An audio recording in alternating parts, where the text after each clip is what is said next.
What's going on, YouTube? It's your boy ThatGuyNamedJay checking in, man. The time is now 11:15, man. And we are out here in Newington, VA, and we have made it, man. We came from Houston, PA, all the way down here to Newington, Virginia. I'm here to deliver my first load. I'm waiting on my boss to get here so he can walk us through the steps just like he did up in Houston.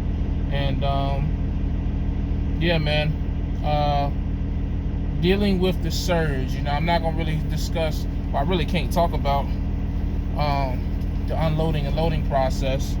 I'll probably make that another video because I haven't unloaded yet. So I want to talk about the surge and dealing with it on my first load, hauling butane. I'm gonna be 100% honest with you guys, man. Barely felt it. I barely felt it. When I found out that I was gonna be hauling butane and I was asking questions, I'm always asking questions, man, because I know that I'm not always right, despite what people say and think. I understand. I know that I be wrong sometimes. You know what I mean? Just like with that ticket, I don't ever remember saying that I wasn't wrong. I think I actually spent an hour on my live feed admitting that I was wrong. Yet somehow people took a title and ran with it. Anyways, but it's cool though, man. People gonna do what they gonna do. Whatever. I'm not up here to I don't even know the words, so whatever. But I mean, the route from Houston, PA to Newington, Virginia is a route of a lot of hills, a lot of curves. I mean, pretty much the entire state of PA outside of Philadelphia is hills, up and down, up and down, up and down, up and down. And the route that we came out of Houston, PA, got on 70, and I want to say New Staten, ran Staten all the way down to 76, which was the turnpike. And for those who don't know, you can get on the turnpike with a hazardous material. You just have to get off before you go through the tunnels. So I was educated on that today. But we ran that all the way to exit 110 in Somerset and got on Highway 31, and that's where the fun began. Highway 31, man, it's pretty much like a back road, because we can't run 76 through the tunnel. You're not supposed to. The people that do it, that's not my business, but you're not supposed to. Taking Highway 31, man, it was a challenge, man. I tell you what, man, it was for my first drive with this liquid and this gas and this tanker. It was an interesting experience. I mean, we came across grades of 8%, 9%, 11%, and 14%. If you see my other video, which will probably go up before this one, the guy that I was following, he burnt his brakes up. He said his brakes were adjusted too tight. He loosened them, but nonetheless, he burnt them up. And on those back roads, there is no truck ramp. There is no, there really isn't no service road for the, we actually got lucky to find that service road coming down that hill. You know what I'm saying? So it's just, it was different. You know what I'm saying? I still want to go and experience I-68 because I'm not gonna lie, man. After sitting there and going through Highway 31, and pretty much it was Highway 31 that it merged with Highway 96, and then it turned to Highway 30 into Breezewood, and then Breezewood we got back on 70. We kept it pushing eastbound. Got through Breezewood, next go 70 eastbound, took that all the way to 81.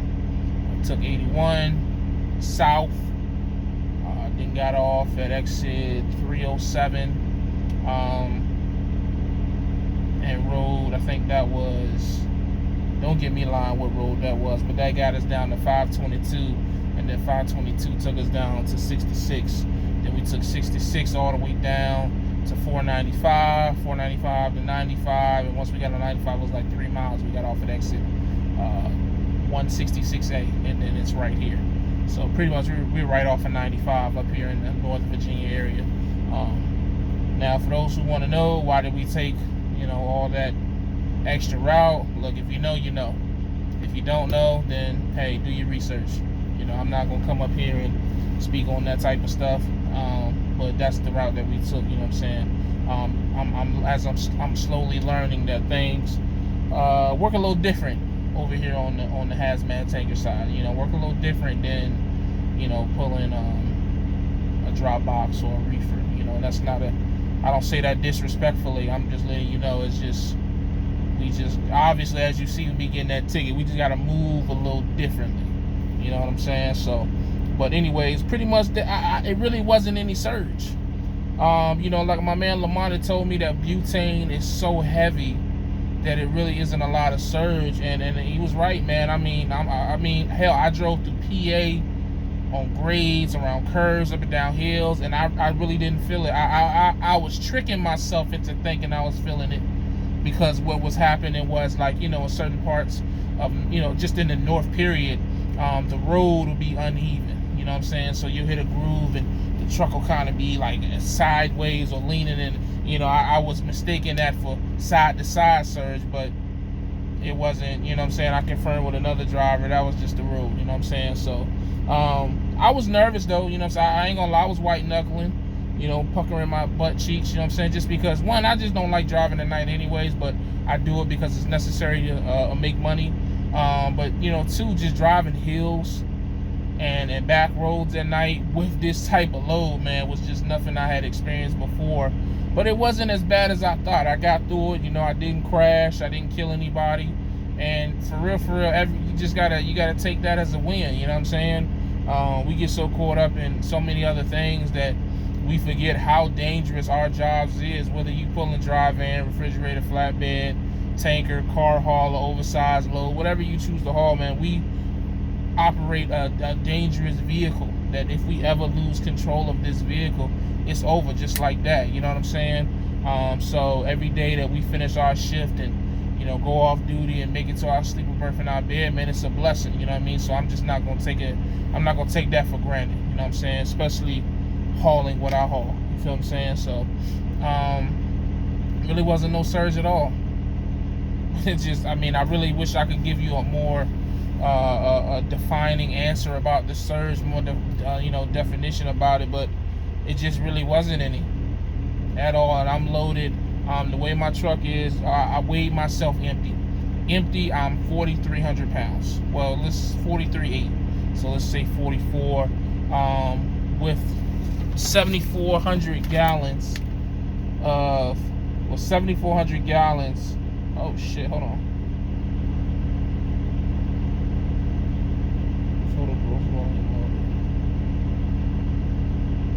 Oh, okay. I was they loaded me with 73.99 gallons. So my weight loaded was 35,898. So I'll just round it up, fucking 3,600.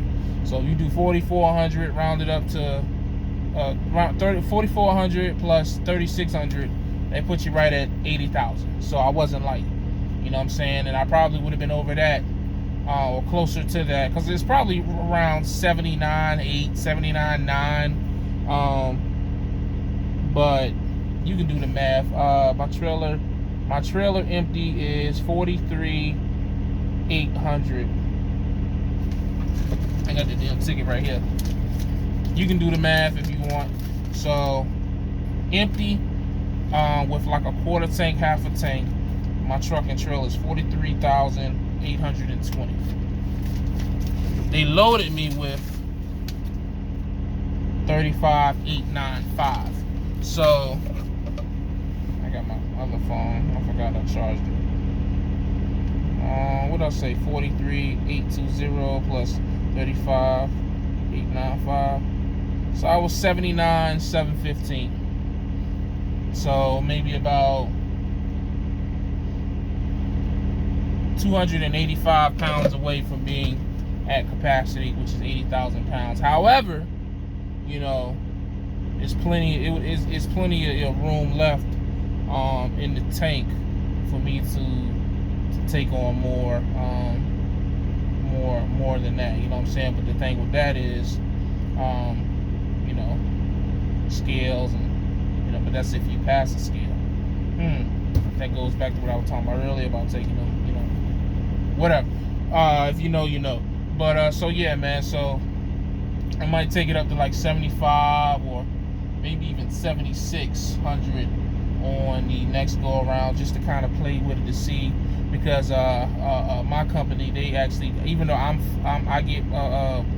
get paid what I get paid, they get paid by the weight.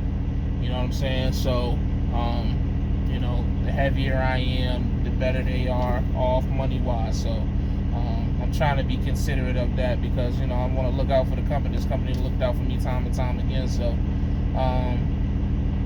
but that's pretty much it, man. I'm kind of all over the place, but you know, I had to, because talking about the surge, you even got a 2-minute video. It just wasn't bad. I kept my following distance great. You know, I took my time in the curves. A lot of times the guy I was following would pull away from me because I would just, you know, I'm just a cautious driver, period. That was weird. I'm just a cautious driver, period, man. I'm not out here. If it's like straight away and shit like that, then cool, we can turn it up. And if it's an area that I'm familiar with, okay, we can turn it up. But you know, driving in a new area at night with a new product that I'm not used to, I just, you know, a lot of times I was 5 under the speed limit. Just being honest with you, I just, you know, they said driver's discretion. They told me to drive what I feel comfortable, and I felt comfortable doing, you know, a slower speed. You know, as I get more comfortable with it, maybe I'll do, you know, the speed limit or whatever. But I won't do it crazy slow. Like if the speed limit was 65, I probably was doing 60, unless I was climbing hill. I mean, hell, half the time I couldn't do the speed limit if I wanted to. Climbing hill. I mean, there was one point climbing that 14 right before we went down that 14% grade.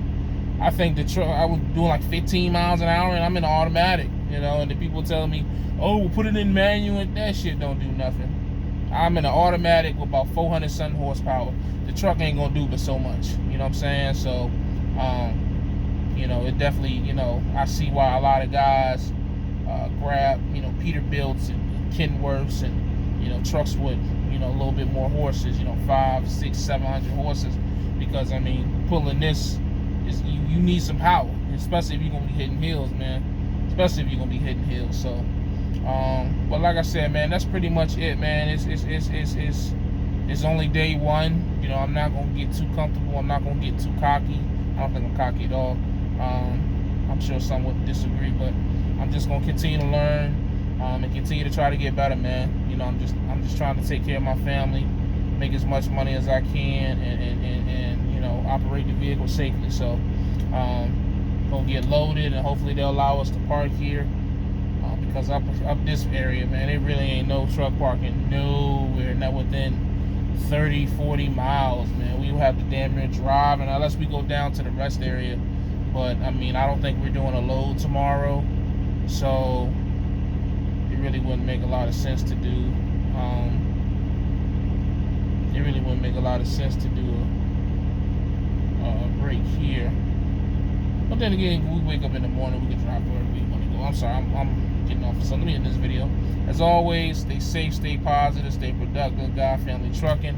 Remember, man, take care of your hustle, and your hustle take care of you every single time. I'm out.